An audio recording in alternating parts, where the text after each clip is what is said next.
আসলে ই rickshaw battery বা এনেকুৱা কোনোবাৰ লগত মই এনেকৈ আগৰ জড়িত নাছিলোঁ।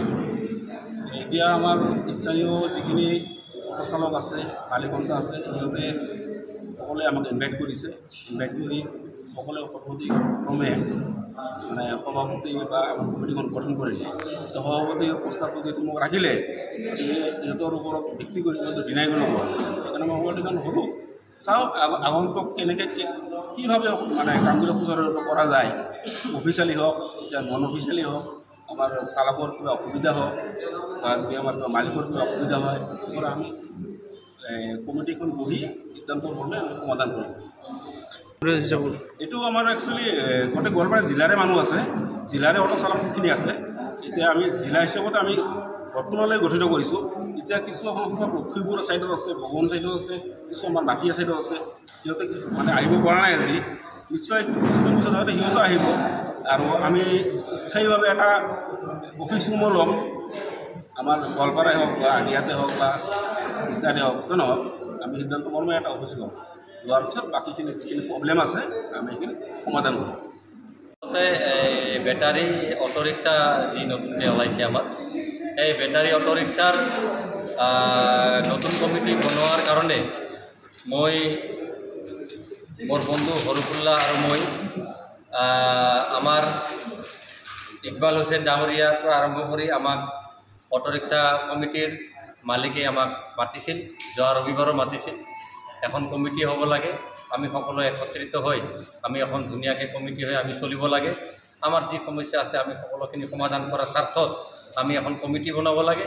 সেই কমিটিৰ সভাপতি সম্পাদকৰ পৰা আদি কৰি আমি এখন ধুনীয়াকৈ কমিটি বনালে, সেইকাৰণে আমাকো মাতিছিল। আমিও আহিছোঁ আৰু আপুনি নিশ্চয় আপুনি ইয়াত উপস্থিত থাকি গম পাইছে যে ধুনীয়াকৈ এখন কমিটি হ'ল। আমাৰ ইকবাল হুছেইন ডাঙৰীয়া সভাপতি, উপসভাপতি, সাধাৰণ সম্পাদক ধন ভৰালীকে লৈ 31জনীয়া কমিটি হ'ল। আৰু এই 31জনীয়া কমিটিখনে পৰৱৰ্তী সময়ত সিহঁতে কাৰ্যসূচী আগন্তুক কেনেকৈ কি কৰে সেই হিচাপে আলোচনা এটা কৰিব আৰু অতি সোনকালে তাহাঁতে বহি তাহাঁতৰ সমস্যাখিনিৰ কাৰণে সিহঁতে আলোচনাত বহিব। আৰু আমাৰ স্থায়ী সভাপতি ইকবাল হুছেইন ডাঙৰীয়াক আজি আমাৰ সৰ্বসন্মতি মৰ্মে সভাপতি বনাইছে। আৰু এইখিনি আমি উপদেষ্টা হিচাপে মই মোৰ বন্ধু আহিছোঁ, এইখিনি আৰু ভালেই হ'ল। মানে ধৰক যিকোনো এটা মানে ই কৰিবলৈ এটা সন্থা বা ইউনিটিৰ দৰকাৰ। বহুত সমস্যা থাকে, আৰু ধৰক আপোনাৰ ই ৰিক্সা পাৰ্মিশ্যনো নাই, মানে অন দ্য ৱে ৰোডত চলাৰ কাৰণে বহুত ধৰণৰ সমস্যাৰ সন্মুখীন হয়। সেইকাৰণে এটা সন্থাৰ দৰকাৰ। তাৰপিছত সিহঁতক গাইড কৰাৰ কাৰণে এটা মুৰব্বীৰ দৰকাৰ, মানে কেনেকৈ বাই ৰোডত চলাৰ এটা নীতি নিয়ম আছে, সেইবিলাক গাইড কৰিব।